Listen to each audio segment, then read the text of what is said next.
هاي عدنا لكم من جديد. البريف عندي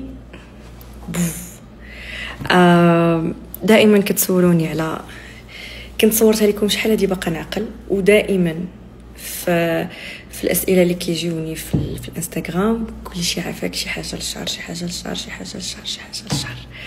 داكوغ، شوفوا، اول حاجه هادي ما تصلحش البنات اللي كيصبغوا شعرهم، ما تصلحش لي نهائيا، بحكم انا ما كنصبغ شعري وعمرني صبغت شعري، دونك داكشي علاش كنداوم عليها بين فتره وفتره هاد الوصفه هذه، لان كتكون فيها الحنه وانا من عشاق الحنه، دونك بالنسبه لي عادي.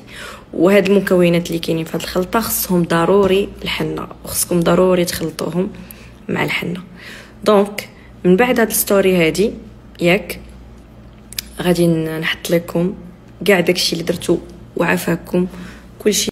دونك كيف ما قلت لكم كلشي يعمل كابتور ديكران لهاد المكونات اللي غنحط لكم، و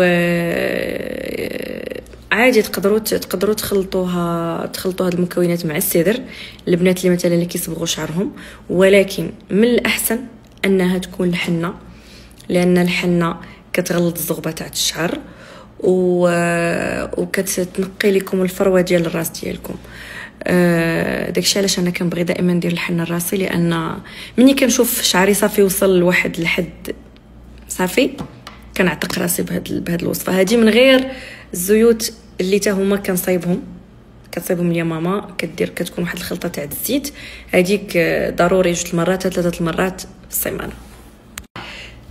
وحاجه اخرى خصني نقولها لكم، هذه ضروريه، الحنه خصها تكون مدقوقه على اليد، تجيبوها من عند العطار وراق و دقوها على اليد، لان الحنه اللي غتمشيو تجيبوها مثلا اللي كتكون في الكرتون هذا ما عرفتوها باش تقدر تكون مخلطه، دونك خصها تكون طبيعيه، تكون وراق وانتوما يعني دقوها على اليد.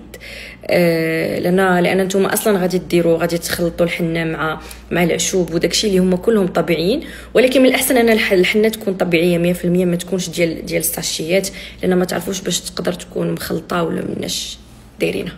كيف ما قلت لكم البنات، من الاحسن انكم فاش تغليو هاد المكونات مع الماء، من الاحسن انكم تكونوا دايرينها قبل بليله، باش مني تغليو هاد المكونات كلها لمده ربع ساعه تبات ليله كامله، باش هذوك المكونات يطلقوا في الماء ودوك العشوب يطلقوا في الماء مزيان وتقدروا انكم تستافدوا منهم. مهم نتوما انا حطيت لكم المكونات، دونك نتوما الحنه غتبقى على حسب الطول ديال شعركم وعلى حسب الكثافه ديال شعركم، نتوما عينكم ميزانكم، المهم انها تبقى جاريه. واهم حاجه انكم تصفيو هذوك العشوب تصفيوهم مزيان، هذاك الماء تصفيوه مزيان من دوك العشوب. وما تنساوش البيضه ما تنساوهاش البنات اللي شعرهم جاف ولا خايفين ان الحنه تنشف لهم شعرهم.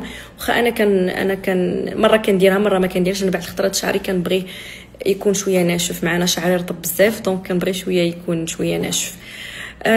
وهذا هو، ودعيو معايا لان فريمون غادي تشكروني على هذه الوصفه، لانني انا كما كنت كنلقى على نتيجه ما غنكونش مداومه عليها تبارك الله من صغري، وانا الوالده كديرها لي، غير بعض المرات كتزيد شي عناصر شي مكونات كتزيدهم.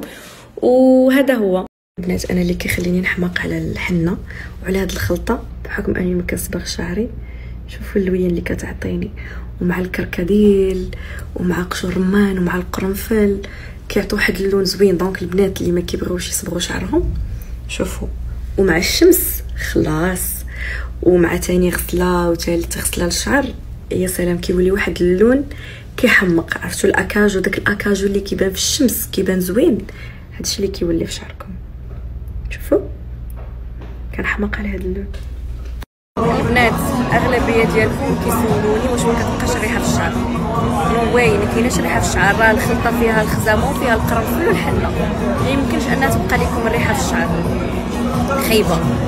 وحاجه اخرى، الا بغيتو شعركم يكون صحي اكثر، جنبوا الشامبوان، خذوها مني. اوكي، انا ملي كنمشي للحمام كندي معايا الشامبوان وداكشي كنغسل به مره واحده، ولكن في الاخر ملي كنبغي نخرج كنعمل الغسول لشعري. وحق الله العظيم الا كينقي لكم الفروه ديال شعركم بواحد الطريقه ما يمكنش. والغسول دابا راه الصيد العطار شري 1 الكيلو ولا 2 الكيلو ديال الغسول رومي ولا بلدي بلاستيك خضراء بلاستيك.